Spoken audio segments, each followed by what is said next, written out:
চাচা আমার অনেক কষ্ট হইতেছে কথাটা বলতে, কিন্তু কিছু করার নেই চাচা, আপনাকে কথাটা বলতে হইব। আসলে ওর তো চাকরি বাকরি নাই, আপনি তো জানতেছেন। 3 মাস ধরে আপনার কোনো বেতন দিতে পারতেছি না, কোনো টাকা পয়সা নাই। আমরা কোনো রকম ডাল ভাত খাইয়া দিনটা পার করে দিতেছি, একবেলা খাইতেছি, দুবেলা না খাইয়া রইছি। চাচা আপনার তো ফ্যামিলি আছে, আপনার তো পেটে ভাত দেওয়া লাগবো, আমরা তো আমাদের ভাতই জুগাইতে পারতেছি না। এখন চাচা আপনার বেতন দিয়ে আমাদের পক্ষে রাখা সম্ভব না, আপনি অন্য কোথাও কাজের ব্যবস্থা করেন। আসছো তুমি? হ্যাঁ আসছে। কি ব্যাপার?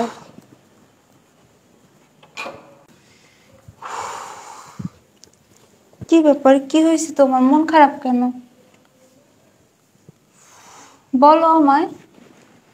ইন্টারভিউ তো দিয়ে আসলাম, কিন্তু চাকরিটা তো হলো না। আজকেও চাকরি হয়নি? না। যাই হোক, তুমি চিন্তা করো না, একটা না একটা ব্যবস্থা হইব, তুমি এত ঘাবড়াই যাও না। কবে হবে বলো? আর 6টা মাস যাবৎ ইন্টারভিউ দিতেছি, কিন্তু কোথায় কই চাকরি তো হচ্ছে না। ব্যবসা কত টাকা লস খেলাম। দেখো, তুমি চিন্তা করো না, আল্লাহ যা করে মানুষের ভালোর জন্যই করে। হয়তো আমাদের পরীক্ষা নিচ্ছে আল্লাহ, যে আমরা কতদিন এভাবে টিকে থাকতে পারি। দেখো, আল্লাহ পরীক্ষা নিতে থাকুক, আমরা আল্লাহরে পরীক্ষা দিতে থাকি, যে দেখি পর্যন্ত একটা ব্যবস্থা না আল্লাহ হয়। কবে চাকরি দেয় আর কবে আগের মতো সুখে শান্তিতে ঋণ কাটাতে পারি। দেখো, তুমি ধৈর্য হারায়ও না, সব ঠিক হয়ে যাইব। জানো আমি এখনো ভেঙে পড়তেছি না, কেন জানো? একমাত্র তোমার জন্য। তোমার মতো তো স্থির যার আছে সে কখনো ভেঙে যাবে না। কারণ এই জমানায় যে 4-5 মাস 6 মাস যাবৎ বেকার থাকে, ওই ঘরে ওই হাজব্যান্ডকে রেখে স্ত্রীরা তালাক দিয়ে চলে যায়, জানো? কিন্তু তুমি সেটা করতেছো না, তুমি আমার লক্ষ্মী বউ। শোনো, পৃথিবীর সব মানুষ টাকার পাগল হয় না। দেখো, হাতে 5টা আঙুল, 5টা আঙুল কি সমান? সমান না।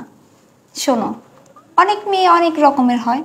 আমি যেটা ভাবি বা যেটা চিন্তা করি সেটা হচ্ছে, আমি তোমার সুখের সময় তোমার পাশে ছিলাম, তোমার দুঃখের সময় কেন পাশে থাকবো না? স্বামী স্ত্রীর সম্পর্কটা তো খুব মধুর সম্পর্ক। আর এই সম্পর্ক শুধু সুখে নয়, দুঃখেও একে অপরের পাশে থাকতে হয়, একে অপরের হাতে হাত ধরে এগোতে হয়। সেই জন্য আমি নিজেকে খুব ভাগ্যবান মনে করি যে তোমার মতো স্ত্রী আমি পেয়েছি। যাই হোক, এগুলো বাদ দাও। শোনো না, একটা কথা তোমাকে বলবো বলবো করে বলতে পারতেছি না, আমার মাথায় শুধু ঘুরপাক খাচ্ছে। আমার কাছে কথা বলবো সেটা তোমার মাথা ঘুরপাক খাবে কেন? তুমি বলো। আসলে হয়েছে কি, করিম চাচা আছে না তোমার, করিম চাচা এখন তো আমরাই খাইতে পারতেছি না, বলো। আমরা তো তাও ডাল ভাত দিয়ে যেভাবে হোক খায়া দিন কাটাই দিতেছি। 3 মাসের মতো হয়ে গেল, করিম চাচার তো বেতনগুলোও দিতে পারতেছি না।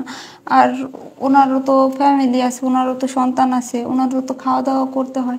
এখন আমরা যদি বেতন না দিতে পারি তাহলে উনি কোথায় যাবে? তাই বলছিলাম কি, করিম চাচারে মানা করে দাও, অন্য কোনো জায়গায় কাজের ব্যবস্থা করতে বলো, আমরা তো টাকা পয়সা দিতে পারতেছি না। তুমি কি বলো? এই কথা কি আমি বলতে পারি? আমার বাবা মা জীবিত থাকা অবস্থায় সে আমাদের বাসায় কাজ করতেছে, আমাকে ছোট থেকে বড় করছে। তার মুখের উপর আমি এইসব কথা বলতে পারবো বলো? আমার এইসব কথা বলা আমার পক্ষে সম্ভব না। আচ্ছা ঠিক আছে, তুমি যাও, ফ্রেশ হও। তুমি না বলতে পারলে আমি বলে দেখি, দেখি করিম চাচা কি বলে। কারণ এটা তো আমাদেরও বিবেক, তাই না? আমরা তো নিজেই এখন খাইতে পড়তে পারতেছি না, তাকে তো রাখার মতো কোনো সামর্থ্য এখন আমাদের নাই। আমাদের তো কিছু করার নেই, আমরা নিরুপায়।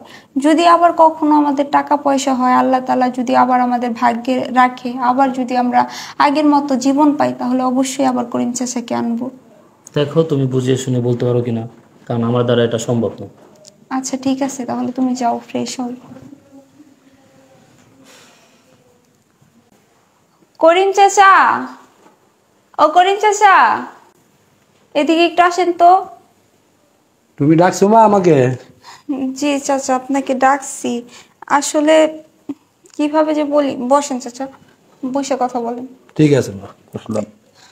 আসলে চাচা, আমি আপনাকে একটা কথা বলতে চাইতেছি। বলো আসলে মা। কিভাবে যে বলি আপনাকে কথাটা। শোনো মা, আমি তোমার বাবার মতন, তুমি বলতে পারো, কি বলবা? আসলে হয়েছে কি চাচা, আপনি তো জানেন আপনার ছেলের হাতের অবস্থা এখন ভালো না, আর কোনো চাকরি বাকরি আপনার ছেলের এখন নাই। আজকেও আপনার ছেলে ইন্টারভিউ দিয়ে আসলো, কোনো চাকরি বাকরি হইতেছে না, কোনো চাকরি বাকরি এখন ম্যানেজ করতে পারতেছে না। আপনি তো তারে ছোটবেলা থেকে দেখে শুনে রাখছেন, আপনি তো ওর বাবা মা কেউ নাই, আপনি সবই জানেন। ছোটবেলা থেকে আপনি ওরে লালন পালন করছেন, ওরে দেখে শুনে রাখছেন। এই বাড়িতে ও জন্মের পর থেকে আপনাকে এই বাড়িতে দেখতেছে, তাই ও পারতেছেন আপনার এই কথাটা বলতে। আমি বলতেছি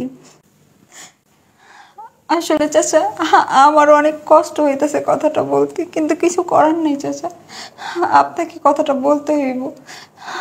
আসলে ওর তো চাকরি বাকরি নাই, আপনি তো জানতেছেন। 3 মাস ধরে আপনার কোনো বেতন দিতে পারতেছি না, কোনো টাকা পয়সা নাই। আমরা কোনো রকম ডাল ভাত খাইয়া দিনটা পার করে দিতেছি, একবেলা খাইতেছি, দুবেলা না খাইয়া রইছি। চাচা, আপনার তো ফ্যামিলি আছে, আপনার তো পেটে ভাত দেওয়া লাগবো, আমরা তো আমাদের ভাতই জুগাইতে পারতেছি না। এখন চাচা, আপনার বেতন দিয়ে আমাদের পক্ষে রাখা সম্ভব না, আপনি অন্য কোথাও কাজের ব্যবস্থা করেন। শোনো মা, তুমি আমার মেয়ের মতন, তুমি কি বলতেছো এগুলা? মা কান্দো না মা।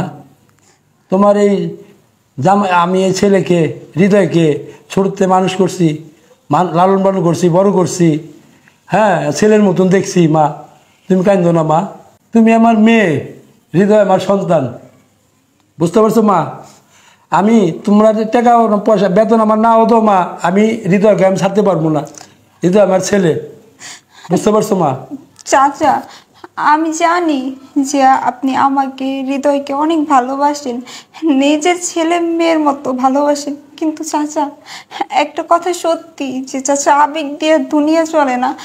আমি জানি না আসলে কি আমাদের ভাগ্যে আবার ভালোভাবে বাঁচার সুযোগ আসবে কি আসবে না, আল্লাহ তাআলা ভালো করে জানে। আসলে ও বারবার অনেক জায়গায় ইন্টারভিউ দিতেছে, কিন্তু কোনো কাজ হইতেছে না, চাকরিটা ম্যানেজ করতে পারতেছে না। চাচা শোনেন না, আবেগ দিয়ে দুনিয়া চলে না। আপনারও তো একটা মেয়ে আছে, বিয়ের লাগ, তার তো বিয়ে দিতে হইব, তার তো ভবিষ্যতে চিন্তা করতে হইব। আমাদের বাসায় থাইকা তো তার ভবিষ্যৎ হইব না। চাচা, আপনি একটা কাজের ব্যবস্থা করেন আর আমাদের মাফ করে দিন। যদি কোনোদিন আবার আল্লাহ তাআলা সুযোগ দেয়, আল্লাহ তাআলা যদি আবার কোনোদিন চায় যে আমাদের আগের জায়গায় নিয়ে আসবে, তাহলে চাচা আমি আপনার কথা দিতেছি, আমাদের বাড়িতে আপনাকে আবার ডাকবো। শোনো বৌমা, আমি তোমাদের ছাড়া থাকতে পারবো না মা, হৃদয়ের ছাড়া আমি থাকতে পারবো না, তোমাকে ছাড়া থাকতে পারবো না বৌমা, বুঝছো? যে কদিন আল্লাহ বাঁচায় রাখে এই কদিন তোমাদের পাশে আমি থাকতে চাই বাইচা, বুঝছো মা? চাচা, আমি আসলে ভাবতে পারতেছি না আপনি কি কি বলবো।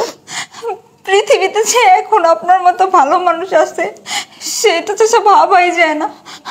আসলে চাচা, আমি যে আপনাকে কি বলে ধন্যবাদ দেব সেটা আমার জানা নাই। চাচা, আপনি আপনি আমার বাবার মতো। আসলে নিজের বাবাও হয়তো মেয়ের জন্য এরকম এরকম কাজ করবে না, আপনি যতটা আমাদের জন্য ছাড় দিতেছেন। চাচা, আপনাকে অসংখ্য ধন্যবাদ। আর আজকের পর থেকে, ঠিক আছে, আপনার কোথাও যেতে হইব না। আজকের পর থেকে আপনি আমাদের ফ্যামিলিরই একজন। যা হবে আমরা সবাই একসাথেই থাকবো। আমার টাকা পয়সা লাগবো না মা, আমার টাকা পয়সা লাগবো না মা।